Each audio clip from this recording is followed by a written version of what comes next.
Blessings, beloveds.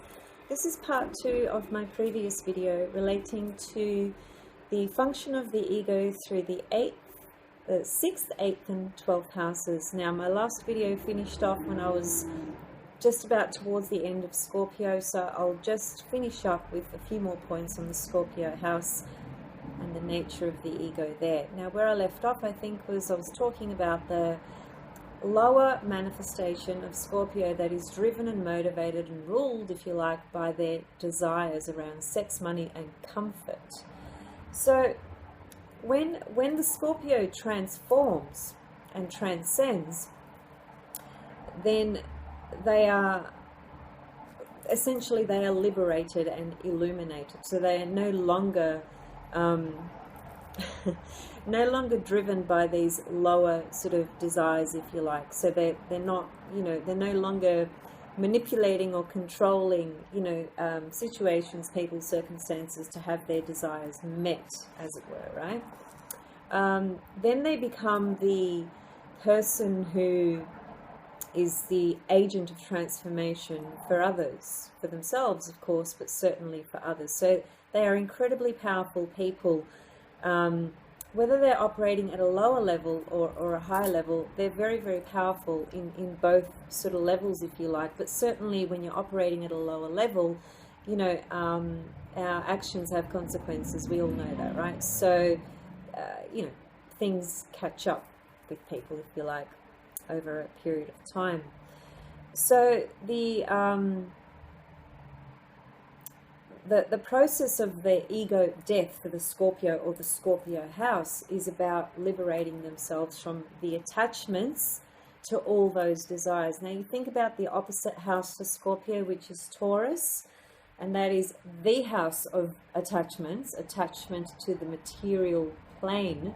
So Scorpio, being right opposite it, has a similar function, if you like, or process or archetypal energy of attachment issues seen through their desires, but namely around sex and money. So when Scorpio goes through those transformational processes and that their ego goes through those deaths, then they finally begin to rise as the eagle figure, symbol. And if you think about an eagle flying, in the sky, they have incredible vision, don't they, the eagles? And that's a very telling attribute of scorpions. Scorpios, they have this incredible vision and foresight in very deep, profound ways. So, they're the sort of people that will, because of their sixth sense, that they will know things without anybody even telling them. They will know where their partner was yesterday.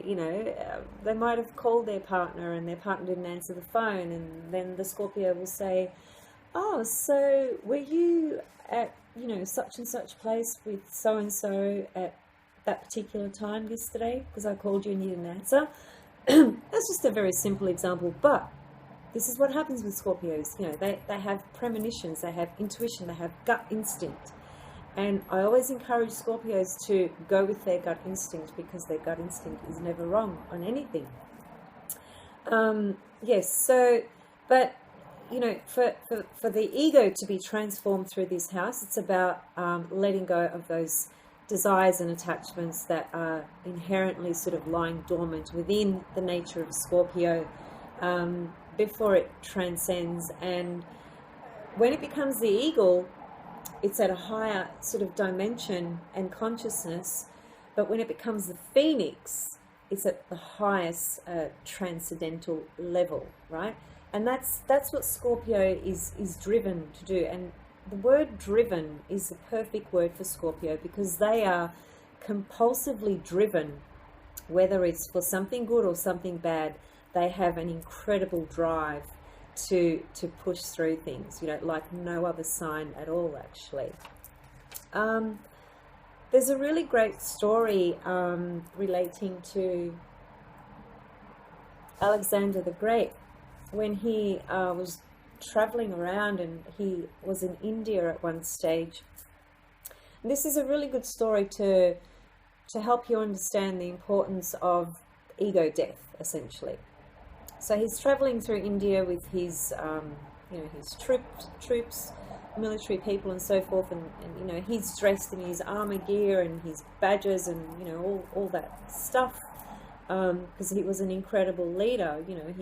He conquered a lot of things. Anyway, that aside, he came across some yogis in India who were sitting basically naked in the lotus position on boiling hot rocks, meditating in a trance out state.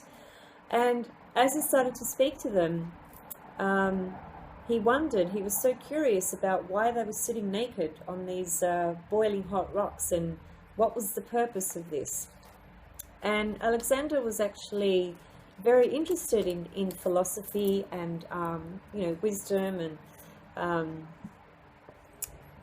all that sort of stuff. So he was into the teachings of Socrates and things like that. So he wasn't a fool. He was actually quite wise on a lot of different levels, but he was quite fascinated by these yogis. And one of the yogis said to him, well, in order for you to reach this transcendence state, the ego must die.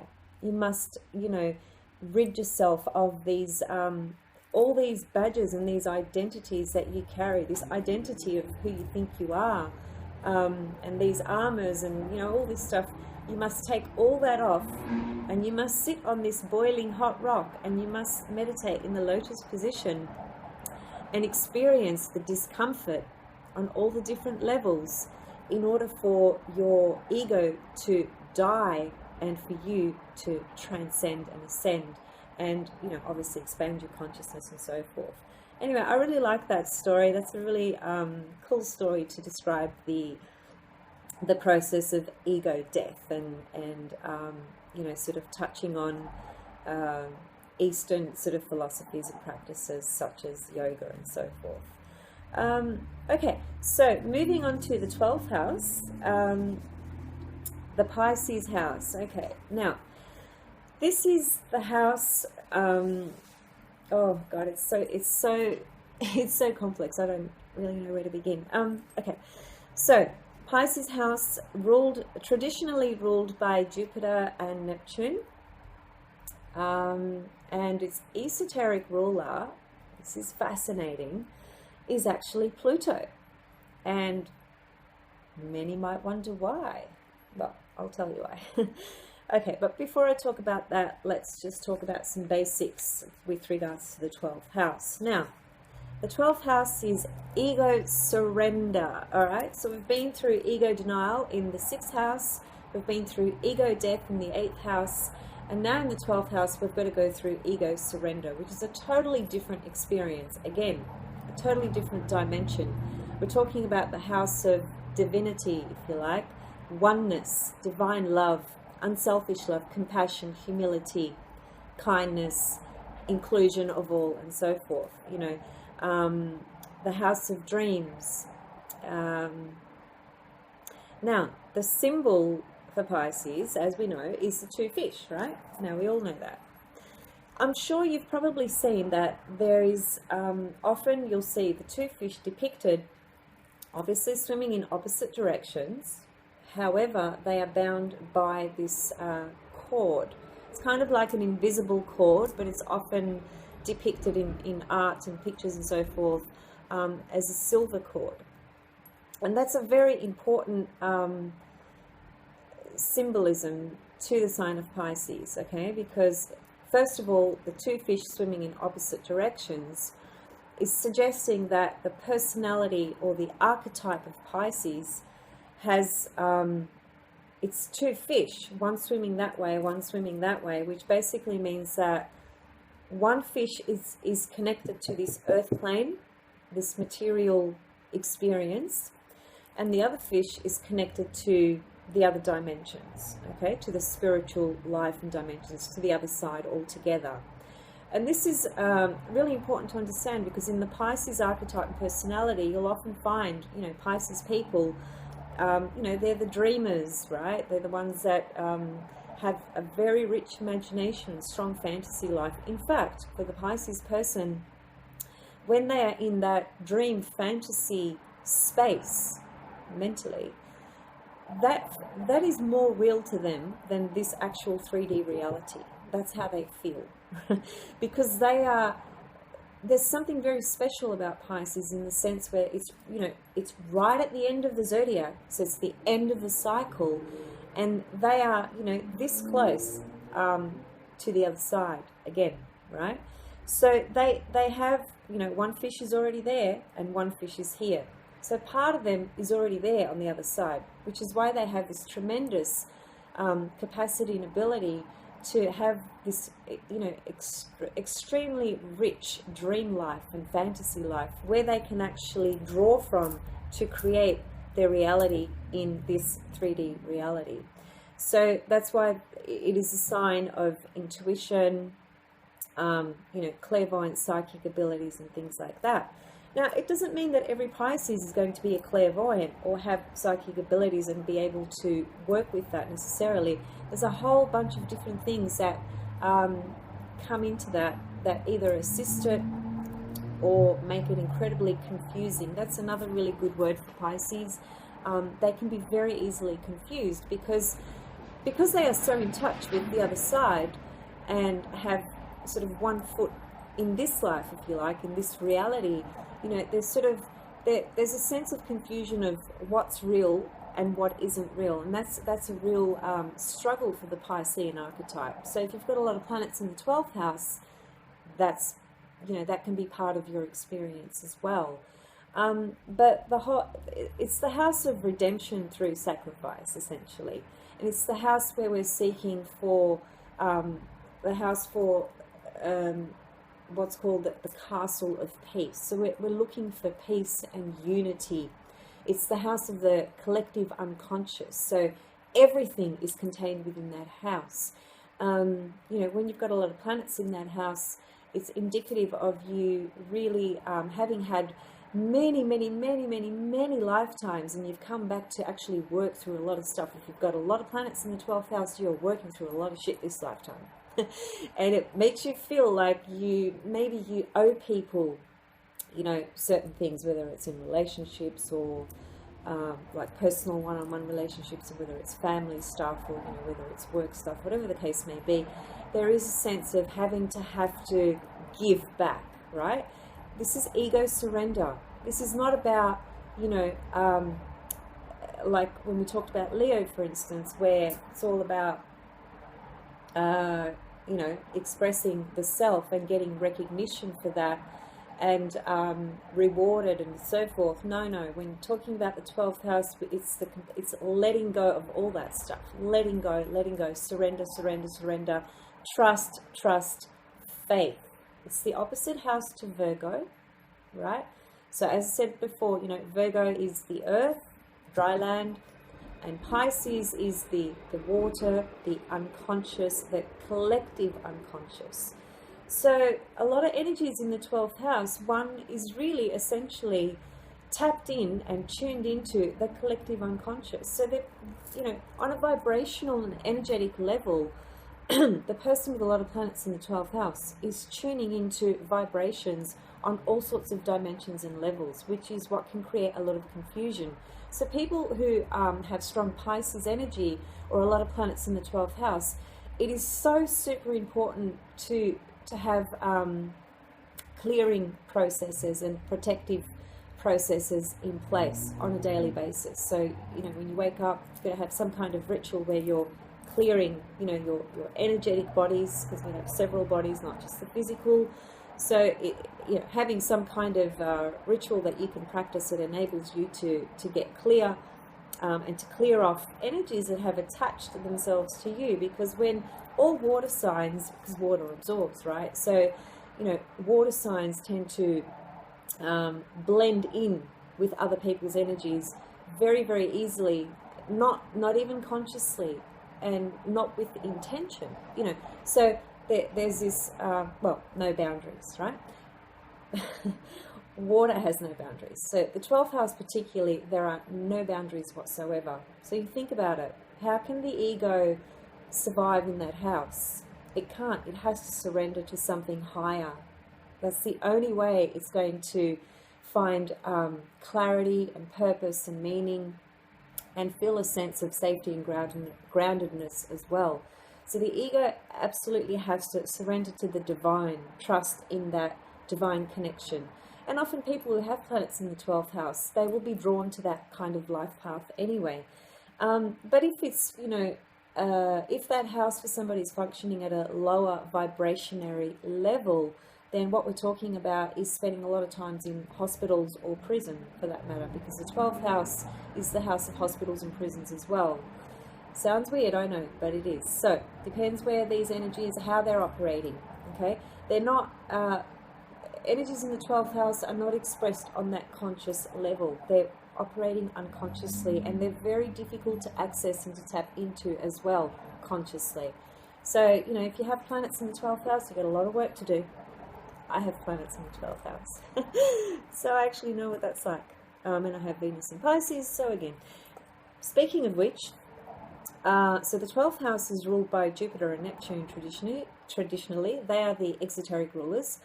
And yes, sorry, I already mentioned this, and Pluto is the esoteric ruler. Now, what I didn't finish saying about Pluto being the esoteric ruler of the two fish, and I mentioned that the two fish swimming in opposite directions are bound by an invisible cord which appears to be silver in colour in artwork.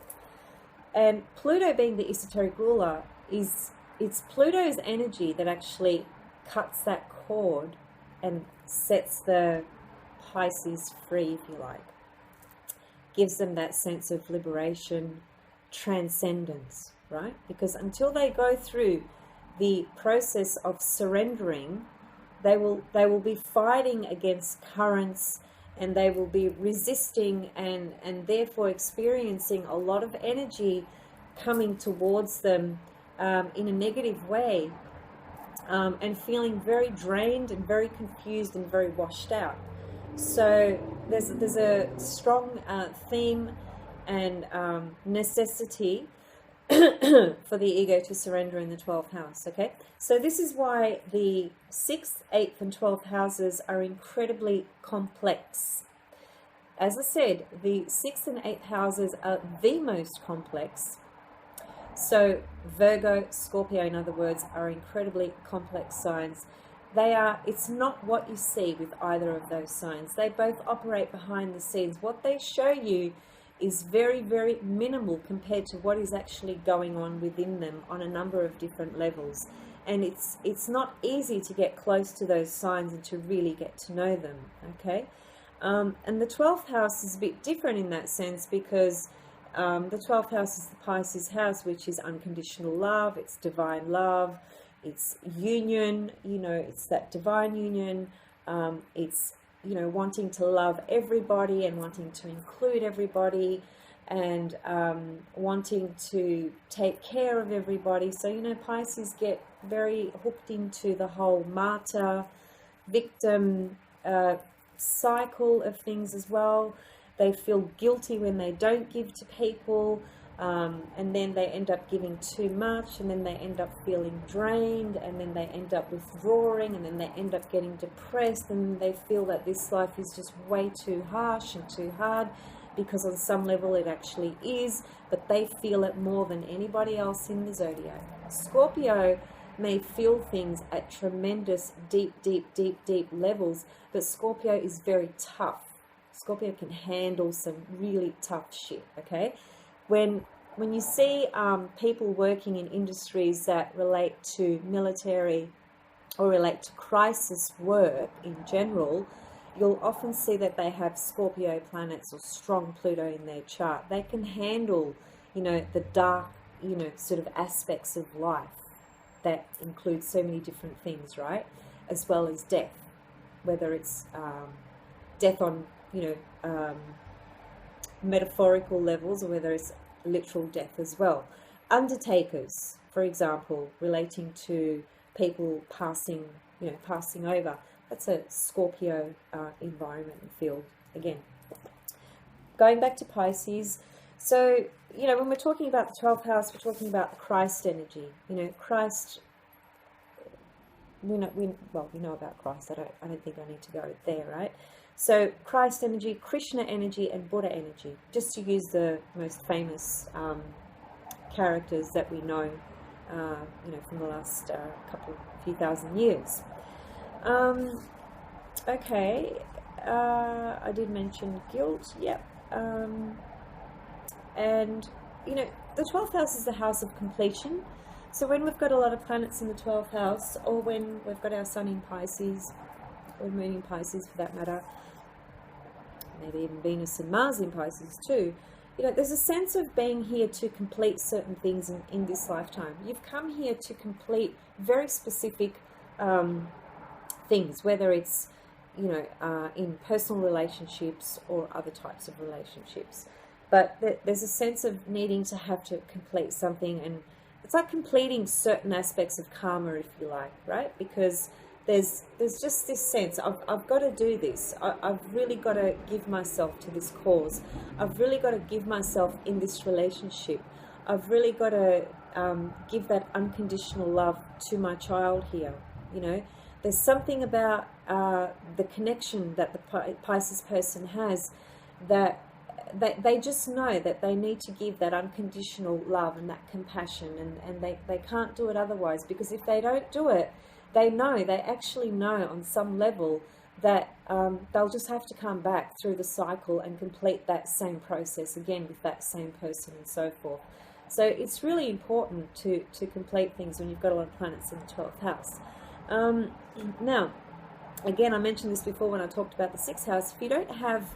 If you've got a lot of water and you've got a lot of planets in the 12th house and you don't have strong fire, well, if you don't have fire, you're not going to have the courage, because the fire signs is what gives us the courage, okay, to confront things and basically deal with this life and all the various things that we need to deal with, personally and so forth. And if we don't have earth as a supporting factor as well, we're never going to be able to be grounded. It's going to be very difficult to actualize and ground our ideals, our dreams and our visions. They're always just going to be floating out there somewhere, and they're going to be amazing out there, and they're going to be working on an incredible level out there. But how do you bring it in here? To bring it in here, you need to have earth supporting you. You need to have fire giving you the courage.